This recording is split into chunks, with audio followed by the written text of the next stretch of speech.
আজকের ভিডিওর বিষয়বস্তু হলো এপ্রিল মাসে টগর গাছের পরিচর্যা। গ্রীষ্মর বাগানের অত্যন্ত জনপ্রিয় গাছ হচ্ছে এই টগর গাছ। টগর গাছ বিভিন্ন প্রজাতির হয়ে থাকে, সাথে সাথে এখনও আবার বিভিন্ন কালারেরও পাওয়া যায়, যেমন বেগুনি টগর, গোলাপি টগর, এছাড়া সিঙ্গেল টগর ও থোকা টগর। সিঙ্গেল টগর গাছের মধ্যে সেরকম কোনো রকম প্রবলেম লক্ষ্য করা যায় না, তবে টগর গাছগুলোর মধ্যে কিছু প্রবলেম লক্ষ্য করা যায়। ফেব্রুয়ারির শেষের দিকে এবং মার্চ মাসের শুরুর দিকে টগর গাছগুলোর কাটাই ছাঁটাই এবং প্রুনিং করে দেওয়ার পরে তোমাদের গাছের কি সঠিক বৃদ্ধি হচ্ছে না, কুড়িগুলো কি হলুদ হয়ে এইভাবে ঝরে পড়ে যাচ্ছে বা ফেটে যাচ্ছে, যদি এই রকম সমস্যা তোমাদের গাছেতে হয়ে থাকে তাহলে আজকের এই ভিডিওটা তোমরা সম্পূর্ণটা দেখো। আজকের এই ভিডিওতে আমি এই সমস্ত সমস্যার সমাধানের কথা বলে দেবো। তার সাথে সাথে বলবো যে কী ধরনের খাবার এই টগর গাছগুলোতে দিলে অনেক বেশি সংখ্যায় কুড়ি পাওয়া সম্ভব হবে, সেই কুড়িগুলো থেকে অনেক বেশি সংখ্যায় ফুল পাওয়া যাবে। তাই বন্ধুরা, আজকের এই ভিডিওটা তোমরা একটু স্কিপ করো না। স্কিপ করলে তোমরা টগর গাছ সংক্রান্ত কিছু গুরুত্বপূর্ণ তথ্য মিস করবে।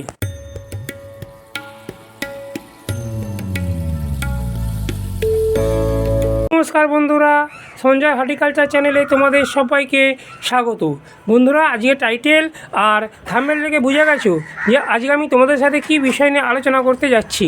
ফেব্রুয়ারি মাস আসার সাথে সাথে আমাদের এই টগর গাছগুলো শীত ঘুম থেকে জাগতে আরম্ভ করে। শীতকালেতে আমাদের এই টগর গাছগুলো শীত ঘুমে চলে যায়, তখন গাছেতে যেরকম সঠিক বৃদ্ধি হয় না, গাছেতে কুড়ি বা ফুল কিছুই আসে না।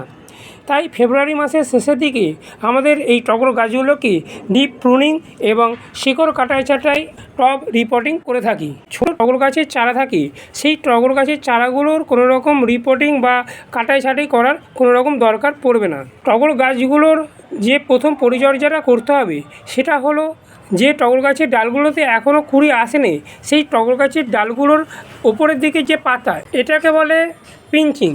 এইভাবে যদি তোমরা টগর গাছের ওপরে দুটো পাতাকে এইভাবে কেটে ফেলে দাও তাহলে কিন্তু গাছটা অনেকটা বেশি তোমাদের ঝাঁকড়া হয়ে যাবে এবং গাছের যে ডালগুলোতে এখনও কুড়ি আসেনি সেই ডালগুলোতে তোমাদের কুড়ি চলে আসবে।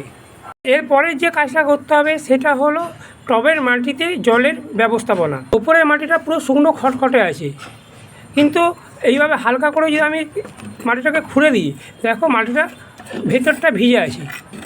যখনই তোমরা জল দেবে, জল দেওয়ার আগে ওপরের মাটিটা তোমরা সবসময় চেক করে নেবে, কারণ টবের মাটিতে যদি অত্যধিক পরিমাণে জল দিয়ে দেওয়া যায় তাহলে কিন্তু গাছের পাতাগুলো যেরকম হলুদ হয়ে যাবে, সেরকম গাছেতে যদি কুড়ি আসে সেই কুড়িগুলো কিন্তু হলুদ হয়ে ঝরে পড়ে যাবে। টগর গাছ একটু ময়েস্ট মাটি, মানে একটু ভিজে মাটি পছন্দ করে, মানে ভিজে একদম চ্যাপচ্যাপে কাদা কাদা ওরকম নয়, ময়েস্ট এবং ঝুরঝুরে মাটি। এবারে আসা যাক টগর গাছগুলোতে আলোর ব্যবস্থাপনা কীরকম হবে, মানে কোথায় রাখবো। যেহেতু টগর গাছ একটা গ্রীষ্মকালীন গাছ, তাই যেখানে 6 থেকে 7 ঘন্টা দিনেতে রোদ্দুর আসে সেরকম জায়গায় আমাদের এই টগর গাছগুলোকে রাখতে হবে। তবে দিনের তাপমাত্রা যখন 35 ডিগ্রির ওপরে চলে যাবে তখন কিন্তু আমাদের এই টগর গাছগুলোকে একটু সেমি ফ্রিজে রাখার দরকার থাকে, কারণ দিনের তাপমাত্রা যখন 35 ডিগ্রির ওপরে চলে যাবে তখন কিন্তু আমাদের এই টগর গাছগুলোর পাতাগুলো পুড়ে যাবে কিংবা কুড়িগুলো হলুদ হয়ে ঝরে পড়ে যাবে। তাই সকালবেলা এবং বিকেলবেলা যদি আমরা ফ্রিজের ঠান্ডা জল স্প্রে বোতলের মধ্যে দিয়ে গাছগুলোকে এইভাবে চান করিয়ে দেওয়া যায় তাহলে গাছের পাতাগুলো যেরকম সবুজ চকচকে থাকবে, সেরকম গাছেতে যে কুড়ি ঝরে যাওয়ার সমস্যা এই গরমকালে, সেই ঝরে যাওয়ার সমস্যা থেকেও অনেকটা রেহাই পাওয়া যাবে। এরপরের যে কাজটা করতে হবে, টবের উপরে যদি এরকম আগাছা থাকে, এরকম ছোটো ছোটো আগাছা, এই আগাছাগুলোকে তুলে ফেলে দিতে হবে, কারণ এই আগাছাগুলো যদি আমাদের টবের মধ্যে থাকে তাহলে টবের ভেতরে যে জৈব খাবার, সেই জৈব খাবারটা এই আগাছাগুলো গ্রহণ করে নেবে এবং টগর গাছটা সঠিক পরিমাণে খাবারটা না পাওয়ার জন্য ভালোভাবে বৃদ্ধি হবে না। তাই অবশ্যই এই আগাছাগুলো যদি আমাদের টবের মধ্যে থাকে তাহলে তুলে ফেলে দেওয়ার দরকার আছে। এই যে কটা টিপস বললাম, এই টিপসগুলো যদি তোমরা সঠিকভাবে ফলো করতে পারো তাহলেই কিন্তু টগর গাছগুলোকে যেরকম সুস্থ সবল রাখতে পারবে, সেরকম এই টগর গাছগুলো থেকে অনেক বেশি সংখ্যায় ফুল পাবে।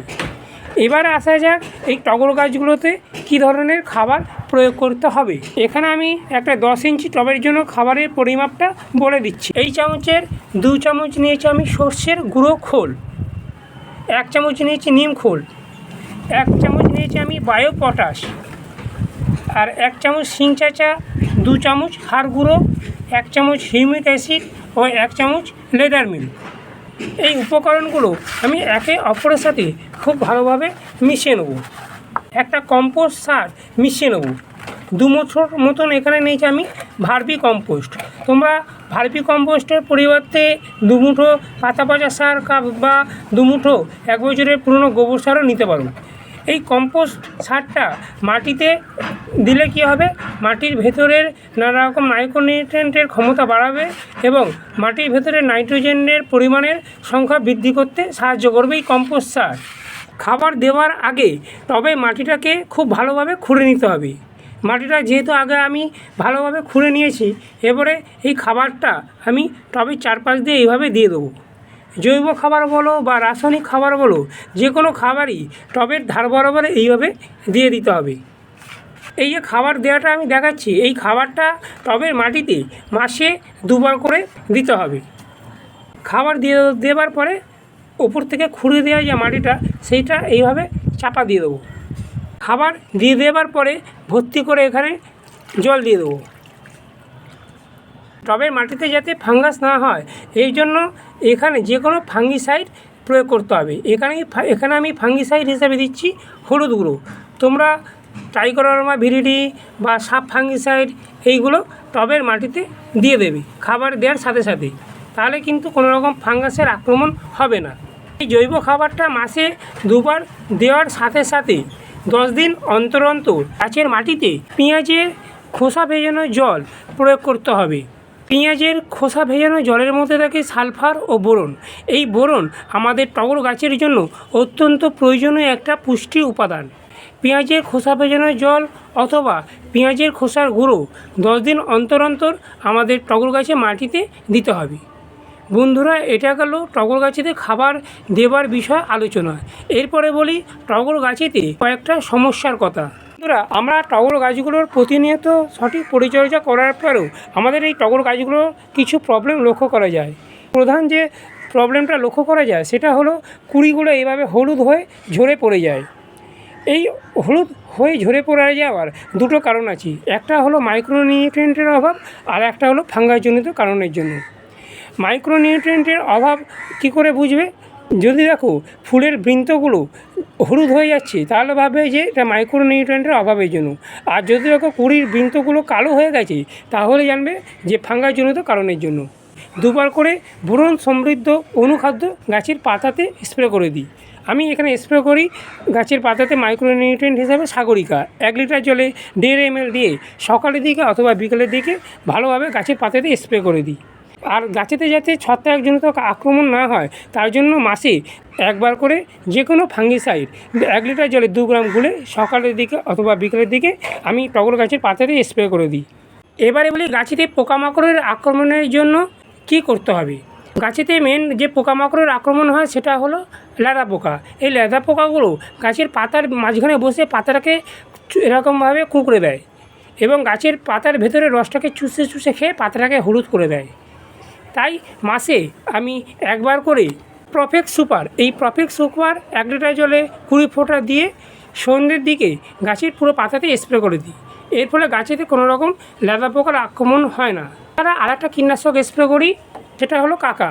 এই জৈব কাকা কীটনাশকটা মাসে 1 বার করে 30 ফোঁটা জলেতে দিয়ে সন্ধ্যের দিকে পুরো গাছের পাতাতে স্প্রে করে দিই। এর ফলে গাছেতে কোনো রকম ল্যাদা পোকা বা লাল মাকড় বা সাদা মাছির আক্রমণ হয় না। প্রত্যেক সপ্তাহে 1 বার করে গাছের পাতাতে নিম অয়েল স্প্রে করে দিতে পারো, তাহলে এই পোকামাকড়ের আক্রমণের হাত থেকে আমাদের এই টগর গাছগুলোকে খুব সহজেই বাঁচানো যাবে। বন্ধুরা, আমি যেভাবে পরিচর্যা করা দেখালাম বা যেভাবে পরিচর্যা করা বলবো, সেইভাবে যদি তোমরাও তোমাদের টগর গাছগুলোতে পরিচর্যা করতে পারো, তাহলে সারা বছর শুধু শীতকাল বাদে তোমরা এই টগর গাছগুলোকে যেরকম সুস্থ এবং সবল রাখতে পারবে, সেরকম গাছগুলো থেকে অসংখ্য পরিমাণে তোমরা ফুল পাবে। বন্ধুরা, এটা ছিল টগর গাছের এপ্রিল মাসের পরিচর্যা সংক্রান্ত বিষয় আলোচনা। যদি আমার এই ভিডিওটা তোমাদের এতটুকু উপকারে লাগে তাহলে অবশ্যই এই ভিডিওটাতে একটা লাইক দিও এবং চ্যানেলটাকে সাবস্ক্রাইব করে আমার পাশে থাকা যে বেল আইকনটা সেটা প্রেস করে দিও। প্রেস করে দিলে কী হবে, আমি যখন নতুন নতুন ভিডিও আপলোড করব যাতে সহজেই তোমাদের কাছে খুব তাড়াতাড়ি পৌঁছে যেতে পারে। সবাই তোমরা খুব ভালো থেকো এবং সুস্থ থেকো। নমস্কার।